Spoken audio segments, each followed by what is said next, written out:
Well, there he is, ladies and gentlemen, the big fisherman.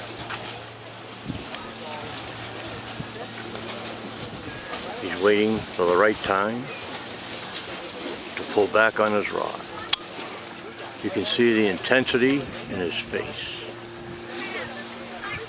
Maybe a smile. Oh, pull back. Oh, look at that. Pole is bending. You need to be quiet now. You need to concentrate. Here we go. Here we go. Do we have anything?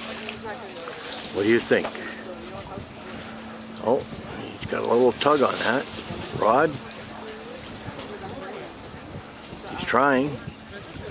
He's pulling it in. Oh, he's coming near the edge to see what we have. We're not sure.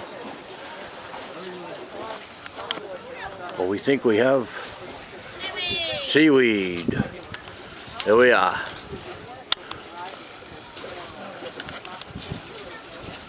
No need to take a close look at it because there's plenty of it around. He's a real sports fisherman, ladies and gentlemen. He catches and releases. Well, that's your lesson for today.